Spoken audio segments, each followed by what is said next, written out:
Evening, Constable Danny McKinnon, Winnipeg Police Service, Public Information Office. One matter to report on this evening, an officer-involved shooting, hence an IIU investigation. Today, Sunday, November 24th, Winnipeg Police Service Winnipeg Police Service members were present in the 3600 block of Portage Avenue conducting a project as part of the service's retail theft initiative. At approximately 5:09 p.m., officers voiced over their portable radios that an officer had been stabbed in the throat and a male suspect had been shot. Officers immediately commenced life-saving measures on the male. The officer was transported to hospital and treated for his injuries, and the male was transported to hospital and has succumbed to his injuries. The IIU has been notified and will assume the responsibility for this investigation. Please direct any follow-up inquiries to the IIU. I'll now call up Acting Chief Stannard, and Deputy Chief Jean Bowers is also available to answer some questions. Thank you.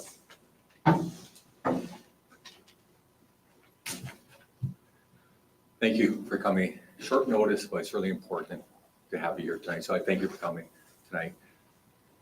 It's critical to have a press conference tonight on this very tragic incident. As you know, we are committed to being open and transparent with the public and the media. To us, that's very important. As stated, our communication center received an emergency transmission from a plainclothes unit that was conducting a retail theft enforcement project at the Unicity shopping mall. As you know, this project started in the spring due to the high volume of retail crime and the violence connected to it. This transmission is one that we never, ever want to receive. Officer stabbed in the throat, suspect is down. Very limited information as that event is unfolding right now. So very limited information was that our officers were dealing with a male in the area of a bus shelter. And during this interaction, the male stabbed one of our officers in the throat with an edged weapon. At this time, officers told the male to drop his weapons, and shortly after, a use of force encounter happened, where officers discharged their weapons. CPR was given to the injured male by police, including that injured police officer. They're both conveyed to hospital.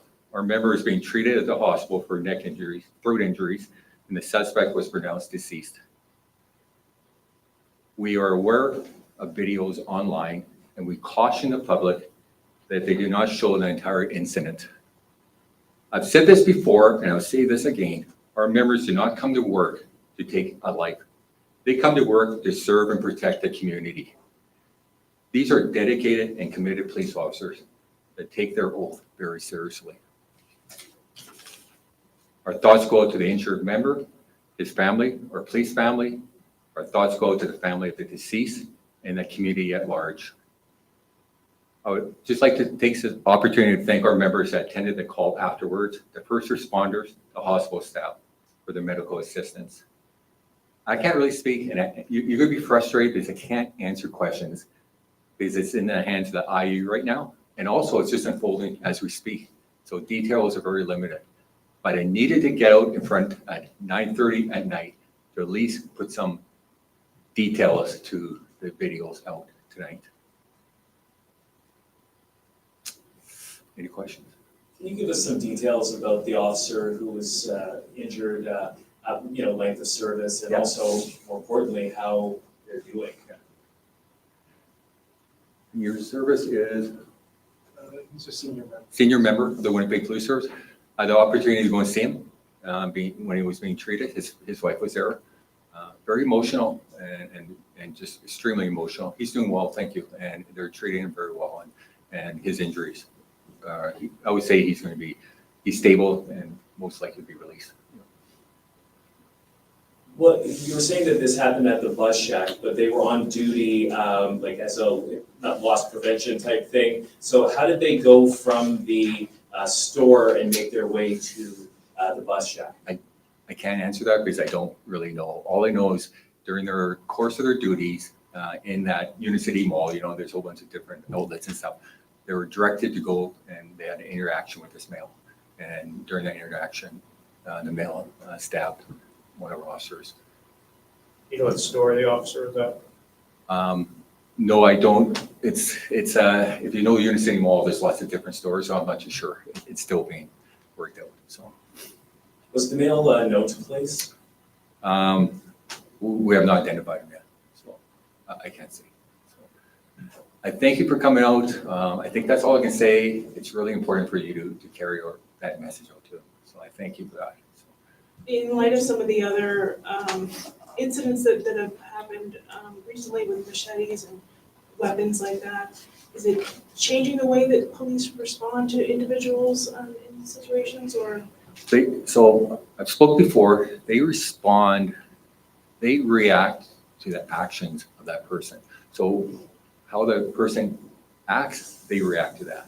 And so each one, they didn't act the way they did because of retail theft or anything like that. They react to what the member or the suspect was doing at that time. So there is a heightened, I'm not, retail theft is in the news every day, violence associated with machetes, with guns, with firearms. It's been a concern for us for many months, and that's why that project came due, so. So you alluded to the videos that are out there. Yeah. Two officers involved. Where was the officer that was shot? Where was he sort of in relation to the other officers? I can't say, I'm not too sure. So. Can you talk All I do know is that, even injured, he went and helped, and helped CPR. Can you talk about any protocol? I'm not sure if you talk about this, about when someone's approaching an officer slowly. What is the protocol? I could talk about it, but I can't, because we're probably looking at that part of it in policy and procedure, so I can't talk about that. So I know there's frustration tonight. I know you want a lot more details. I don't have them, so I think that's it. Thank you for coming. Any other questions? Any squad cars were on scene? I don't know. I would imagine a lot. There's witnesses as well, so it's critical to first collect evidence. Well, first help the injured collect evidence, collect witnesses and stuff like that. So I would imagine there's a lot of people on the scene. So appreciating that there aren't a lot of details that you can share right now, do you know, was there a call to these officers that were investigating retail theft about an armed male, or?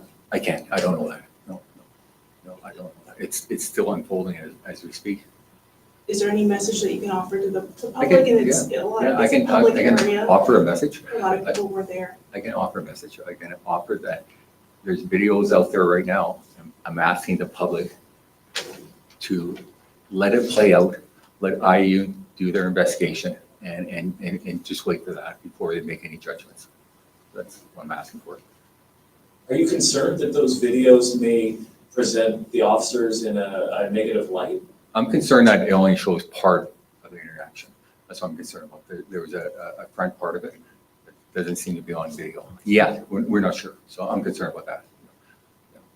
And I don't want the public to react just that part of it. I want them to wait until the whole investigation is done by IU and sort that out. So. Did the man have anything other than that weapon you referred to? Any other drugs or other weapons on him? I'm not sure. No. A couple more. I'm going to give you a chance to ask. Thank you so much. I don't know if you mentioned, do you know which officer was the one who fired the shots at the suspect? No, I'm not sure. Thank you so much for coming.